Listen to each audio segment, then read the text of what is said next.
Bom, e aqui a gente tem um corte que mostra parte da parede do estômago. Então, vamos lembrar, parede formada por 4 camadas de tecidos.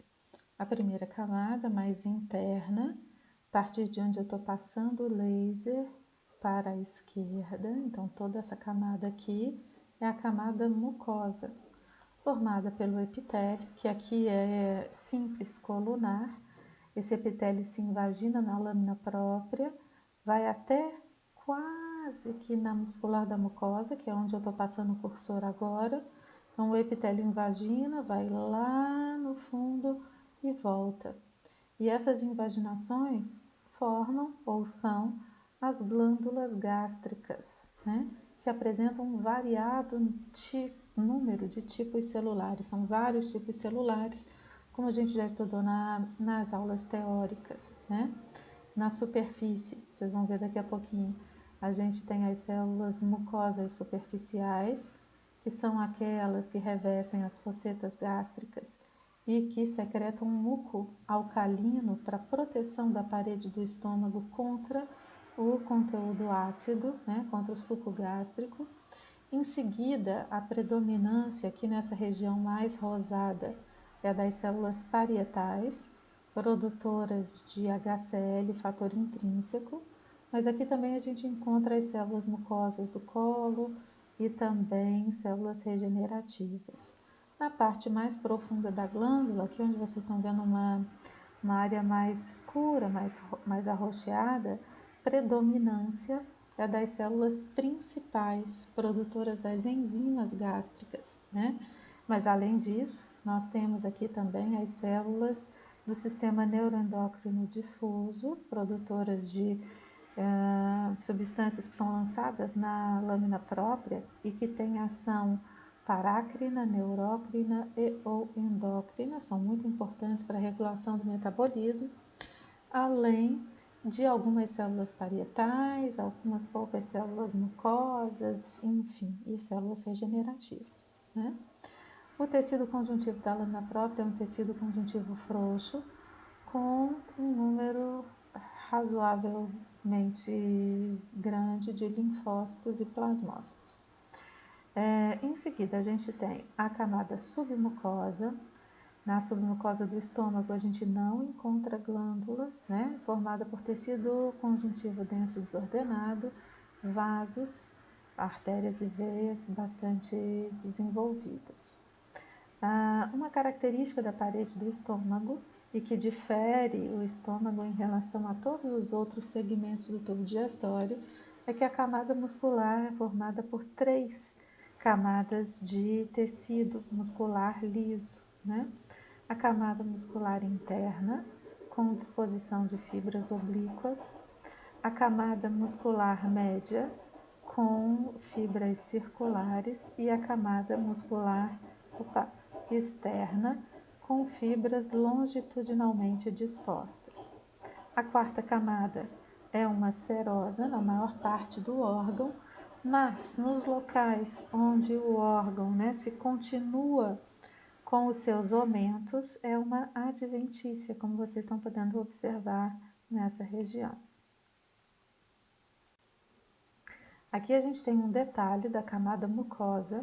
Então, vocês estão percebendo aqui, tá ruim esse laser, ó. Vocês estão percebendo aqui a muscular da mucosa. Toda essa região mais clarinha que vocês estão observando corresponde ao tecido conjuntivo frouxo, que forma a lâmina própria da mucosa gástrica. E observem que o epitélio invagina-se nesse tecido conjuntivo, formando as glândulas gástricas. Essas glândulas, elas são classificadas como simples tubulosas ramificadas. E aqui dá para perceber melhor o que eu falei anteriormente. No fundo das glândulas, a predominância é das células principais, que são essas células mais azuladas, mais arroxeadas que vocês veem aqui, mais basófilas, né? E no início das glândulas, a predominância das células parietais, que são bastante acidófilas.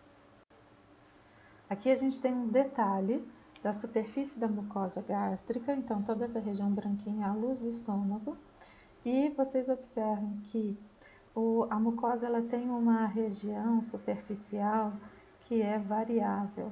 Variável no seguinte sentido: quando o estômago está vazio, essa região forma essas reentrâncias, essas pregas, que são chamadas de fossetas ou fovelas gástricas.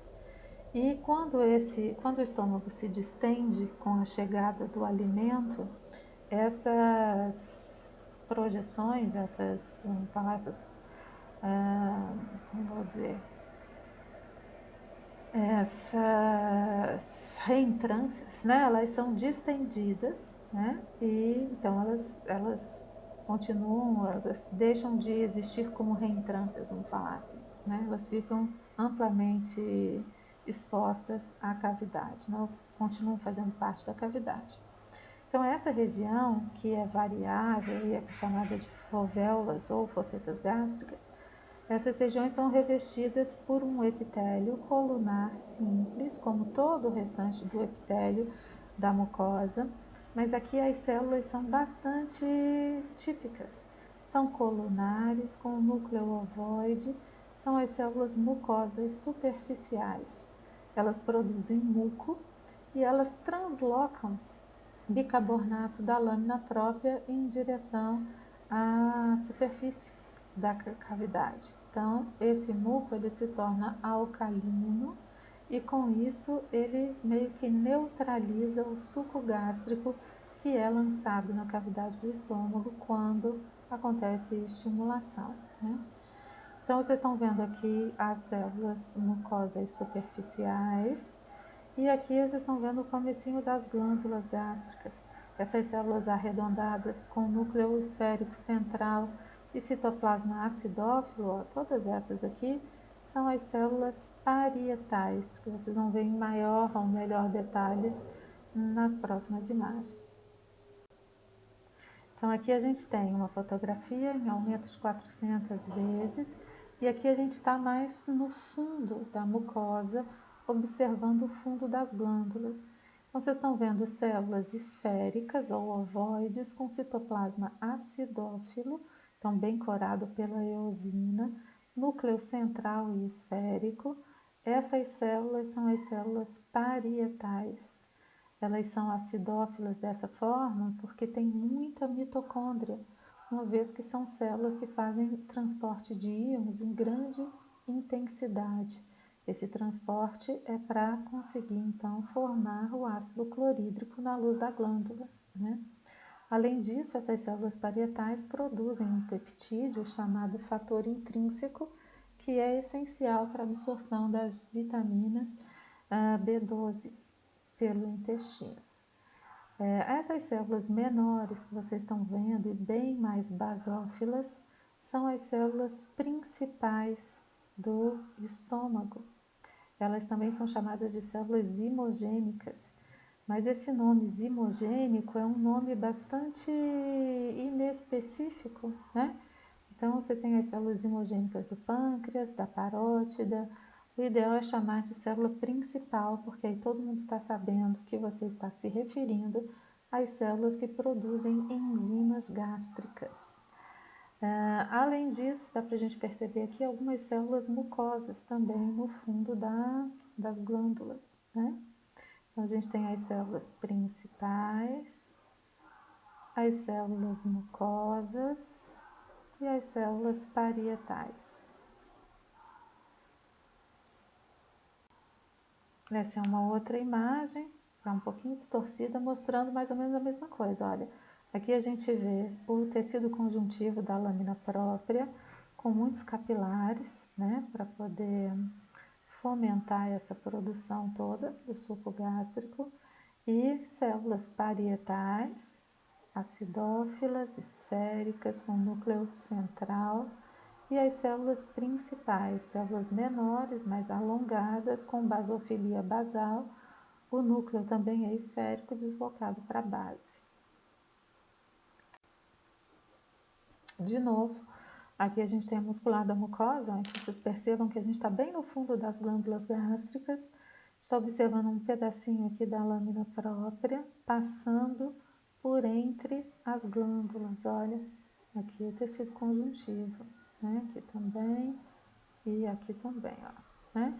E formando a parede das glândulas, tecido epitelial simples, colunar, mas com vários tipos de células. E as que se destacam aqui são as parietais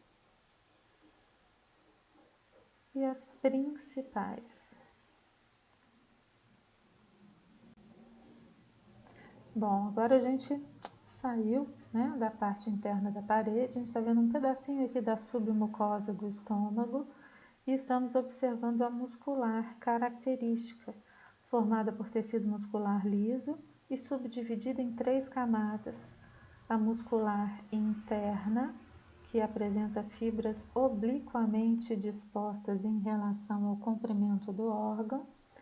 A camada muscular média, com fibras circularmente dispostas em torno do comprimento do órgão, e a camada externa, com fibras longitudinalmente dispostas em relação ao comprimento do órgão. E aqui, ó, nesse pedacinho aqui, bem onde o cursor está passando, só esse pedacinho aqui, está vendo a serosa do estômago, formada por tecido conjuntivo, revestido por mesotélio, uma camadinha de epitélio simples pavimentoso, como vocês já aprenderam, já sabem.